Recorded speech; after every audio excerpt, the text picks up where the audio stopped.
Shalom, salam berkat dari kami untuk pendengar sekalian. Saat ini pendengar akan diberkati dengan program Hari Ini Harinya Tuhan bagian yang ke-8. Sebuah program rohani tentang doktrin Alkitab yang menolong kita untuk semakin tertanam dalam kebenaran firman dan bertumbuh dalam kemuliaan. Bersama hambanya, Pendeta Gilbert Lumwendong, STH. Banyak orang merasa doktrin Alkitab sebagai sesuatu yang membingungkan. Tetapi tahukah saudara bahwa doktrin Alkitab intinya adalah memahami Alkitab dengan benar, dengan pemahaman yang sistematis, sehingga kita terus dapat tertanam di dalam kebenaran firman, sehingga kita terus bertumbuh di dalam kemuliaan Allah. Buka hati saudara sekalian untuk menerima berkat-berkat firman-Nya hari ini. Salah satu penyakit yang paling sering menguasai setiap orang adalah yang saya sebut lupa. Mungkin saudara berkata, pendeta, memang lupa itu sebuah penyakit. Dalam hati saya, iya sih, lupa itu memang penyakit dalam tanda petik ya kan. Kenapa? Karena setiap orang sebetulnya pasti pernah lupa. Dan lupa ini adalah sesuatu yang sebenarnya sangat menjengkelkan. Menjengkelkan bagi dua-duanya. Buat yang lupa juga menjengkelkan. Buat orang yang terkena akibat dari lupa itu juga menjengkelkan sebetulnya. Meskipun itu diantara suami istri. Suami lupa sesuatu terhadap istrinya. Itu menjengkelkan buat dua-duanya. Memang istri berkata, "Ya tapi suami saya mungkin udah kurang cinta sama saya." Loh, itu kan cuma tuduhan. Tetapi sebetulnya dari pihak suami, dia juga ingin ingat gitu. Cuman seringkali karena mungkin kesibukan, karena mungkin ada yang lebih dipikirkan, sehingga akhirnya dia lupa. Sehingga lupa itu tidak menyenangkan buat orang yang lupa maupun orang yang terkena dampak akibat lupa itu. Nah, saudaraku yang kekasih dalam Tuhan, itu baru lupa dalam hubungan dengan sesama manusia. Saya bisa bayangkan jika sampai kita lupa akan apa yang Tuhan sudah kerjakan dalam hidup kita. Wah, saudaraku yang kasih dalam Tuhan, saya pikir ini sesuatu yang sangat serius. Karena kita lupa terhadap manusia saja, sudah banyak kerugian yang harus kita pikul. Apalagi kita melupakan kasih Tuhan. Karena itu saudaraku yang kasih dalam Tuhan, meskipun lupa adalah penyakit yang wajar, tetapi sebagai hamba Allah saya selalu katakan, jangan sampai kita melupakan Tuhan. Jangan sampai kita melupakan perbuatan-perbuatannya. Jangan sampai kita melupakan kasih setia Tuhan dalam hidup kita. Jangan sampai kita melupakan janji-janjinya Tuhan. Dan juga jangan sampai kita lupakan status yang Tuhan sudah buat dalam hidup kita. Yang kita adalah diangkat dari dosa dan dijadikan anak-anak raja. Kita yang tadinya adalah orang-orang yang hina, lalu dia sudah memberikan status baru dalam hidup kita sebagai anak raja yang berjalan dalam kemuliaan. Biarlah kita ingat senantiasa.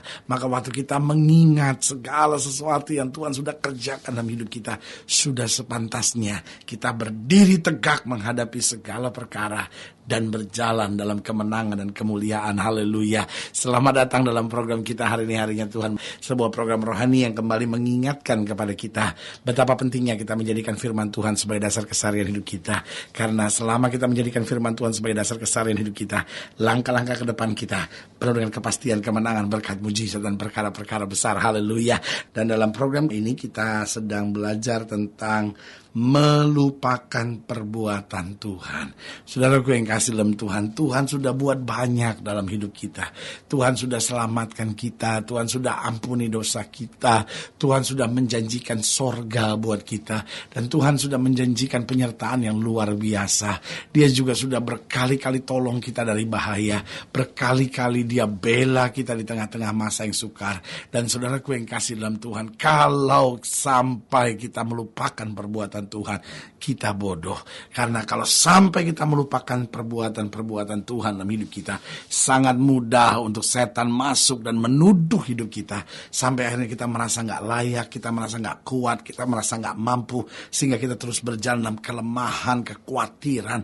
Tetapi waktu kita berjalan dalam kesadaran akan perbuatan Allah, kita akan berjalan dalam iman dan kepastian. Haleluya. Nah, saudaraku yang kasih dalam Tuhan, dalam program ini ketika kita mau membahas membahas tentang melupakan perbuatan Tuhan. Kita mau sama-sama lihat dari Mazmur 106 ayat yang ke-13 sampai ayat yang ke-33. Mazmur 106 ayat yang ke-13 sampai ayat yang ke-33. Demikian firman Tuhan. Tetapi segera mereka melupakan perbuatan-perbuatannya dan tidak menantikan nasihatnya. Perhatikan kalimat ini. Tetapi segera mereka melupakan perbuatan-perbuatannya. Nah, kalau saudara perhatikan program yang lalu, kita sudah bicara justru tentang kasih setia Allah yang luar biasa. Sementara seringkali kita lupa. Karena di ayat ini bilang apa? Segera mereka melupakan perbuatan-perbuatannya dan tidak menantikan nasihatnya. Mereka dirangsang nafsu di padang gurun dan mencobai Allah di padang belantara. Diberikannya kepada mereka apa yang mereka minta dan didatangkannya penyakit paru-paru di antara mereka. Mereka cemburu kepada Musa di perkemahan dan kepada Harun orang kudus Tuhan. Bumi terbuka dan menelan datan menutupi kumpulan Abiram. Api menyala di kalangan mereka. Nyala api menghanguskan orang-orang fasik itu. Mereka membuat anak lembu di Horeb dan sujud menyembah kepada patung tuangan.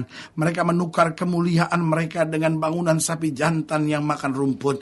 Mereka melupakan Allah yang telah menyelamatkan mereka, yang telah melakukan hal-hal yang besar di Mesir, perbuatan-perbuatan ajaib di tanah Ham, perbuatan-perbuatan dahsyat di tepi laut Teberau. Maka ia mengatakan hendak memusnahkan mereka. Kalau Musa orang pilihannya tidak mengetengahi di hadapannya untuk menyurutkan amarahnya, sehingga ia tidak memusnahkan mereka. Mereka menolak negeri yang indah itu, tidak percaya kepada firman-Nya. Mereka menggerutu di kemahnya dan tidak mendengarkan suara Tuhan. Lalu ia mengangkat tangannya terhadap mereka untuk meruntuhkan mereka di padang gurun dan untuk mencerai beraikan anak cucu mereka ke antara bangsa-bangsa dan menyerahkan mereka ke pelbagai negeri. Mereka berpaut pada Baal Peor dan memakan korban-korban sembelihan bagi orang mati. Mereka menyakiti hatinya dengan perbuatan mereka. Maka timbullah tulah di antara mereka. Tetapi Pinehas berdiri dan menjalankan hukum. Maka berhentilah tulah itu. Hal itu diperhitungkan kepadanya sebagai jasa turun-temurun untuk selama-lamanya. Mereka mengusarkan dia dekat air Meribah, sehingga Musa kena celaka karena mereka, sebab mereka memaitkan hatinya, sehingga ia teledor dengan kata-katanya. Saudaraku yang kasih dalam Tuhan, dalam ayat-ayat bacaan ini kita bisa belajar bagaimana persoalan yang timbul jika kita sampai ada pada satu keadaan di mana kita melupakan perbuatan Tuhan. Di sini saya catat beberapa hal. Yang pertama, seorang yang melupakan perbuatan-perbuatan Tuhan akan selalu hidup dalam kekhawatiran. Saudaraku yang kasih dalam Tuhan, bukankah Tuhan kita dahsyat? Bukankah Tuhan kita luar biasa? Kalau kita ingat apa yang Dia kerjakan buat kita, bagaimana Dia mengerjakan mujizat, bagaimana Dia menolong kita keluar di tengah persoalan-persoalan hidup kita, sehingga hari-hari ke depan kita gak perlu lagi bernama kekhawatiran. Hari-hari ke depan kita gak perlu lagi bernama kecemasan. Kenapa? Karena seperti Daud berdiri di hadapan Saul dan berkata, hambamu ini biasa mengembalakan kambing domba kawanan ayahnya. Dan setiap kali aku jumpai binatang buas, aku menangkap janggutnya, aku merobek mulutnya. Tuhan yang sama yang menyerahkan binatang buas itu, Tuhan itu akan menolong aku menghadapi orang kafir yang bernama Goliat ini. Nah, saudaraku yang kasih dalam Tuhan, Daud ingat perbuatan Allah di masa lalu, sehingga dia yakin betul Allah yang tidak berubah dulu kemarin, hari ini sampai selama-lamanya tetap akan menyertai dia, sehingga dia tidak perlu khawatir. Jadi ingat, seorang yang melupakan perbuatan Tuhan akan selalu hidup dalam kekhawatiran. Yang kedua saya pelajari, seorang yang melupakan perbuatan Tuhan akan tidak takut berbuat dosa. Kenapa? Karena dia pikir, Tuhan juga gak tolong saya, Tuhan juga gak berbuat apa-apa, sehingga dia santai saja gitu berbuat dosa. Tapi orang yang menyadari perbuatan Tuhan dalam hidupnya, dia berkata, ya Tuhan sudah selamatkan saya dari kematian, Tuhan sudah bebaskan saya dari dosa, Tuhan sudah lepaskan saya dari neraka. Masa sih saya masih mau main-main dengan dosa? Jadi ingat, penting untuk kita jangan sampai melupakan perbuatan Tuhan. Karena kalau kita sampai melupakan perbuatan Tuhan, kita akan hidup dalam kekhawatiran, kita akan berani berbuat dosa. Dan yang ketiga, kita akan menjadi orang yang sombong. Kenapa? Karena kita pikir, wah saya hebat ya, saya mampu ya, wah saya kuat ya, saya bisa ya menyelesaikan semuanya. Tapi kalau kita ingat, ya ini kan semua anugerah, ini kan semua karena kasih setia, ini kan karena perbuatan-perbuatan Tuhan. Maka saudaraku yang kasih dalam Tuhan, saya percaya kita akan selalu rendah hati karena kita ingat semata-matanya karena anugerah belaka. Dan yang keempat saya pelajari, seorang yang melupakan perbuatan Tuhan akan selalu dipermainkan oleh iblis. Kenapa? Karena kalau kita melupakan perbuatan Tuhan, kita gak akan hidup dekat dengan Tuhan. Dan saudara gue yang kasih dalam Tuhan, Alkitab berkata, lawan musuh iblis sama seperti singa yang berkeliling mencari orang yang dapat ditelannya. Ketika dia melihat kita mulai melupakan perbuatan Tuhan, di situ dia masuk dan mempermainkan dan mengacaukan hidup kita. Sebagai hamba Allah, saya mau ingatkan sekali lagi, mungkin engkau hari-hari ini sedang menghadapi masalah. Mungkin engkau sedang menghadapi situasi yang sukar. Mungkin tantangan sedang banyak dalam hidup saudara. Tapi ingat, jangan melupakan perbuatan Tuhan. Tuhan sudah ampuni dosa kita. Tuhan sudah pilih kita. Tuhan sudah angkat kita jadi anak-anaknya. Tuhan sudah buat banyak mujizat dalam hidup kita. Biarlah kita tetap berjalan dengan iman. Biarlah kita senantiasa hidup dalam kebenaran. Biarlah kita menjadi orang-orang yang rendah hati dan menang atas segala tipu muslihat iblis. Haleluya. Kalau sedang dilayani lebih jauh, hubungi kami melalui telepon, hubungi kami melalui surat, kunjungi website kami. Karena kami ada untuk membawa Bapak Ibu sudah senantiasa lebih dekat pada Tuhan dan mengalami kasih kuasa mujizat yang luar biasa. Haleluya. Secara khusus melalui program ini saya juga mau berdoa buat setiap saudara yang sakit, setiap saudara yang berbeban berat. Karena kita percaya bahwa bagi Allah tidak ada perkara yang mustahil. Setiap saudara yang didoakan secara khusus boleh taruh tangan kanan saudara di dada. Dan kita akan berdoa. Mari kita berdoa. Bapa, dalam nama Yesus, hamba doa buat yang sakit, hamba doa buat yang berbeban berat, hamba doa untuk setiap pendengar yang taruh tangan kanannya di dada, atau mungkin mereka sedang melupakan perbuatan-perbuatan Tuhan hari-hari ini. Mereka hidup dalam dosa, mereka kompromi terhadap hal-hal duniawi.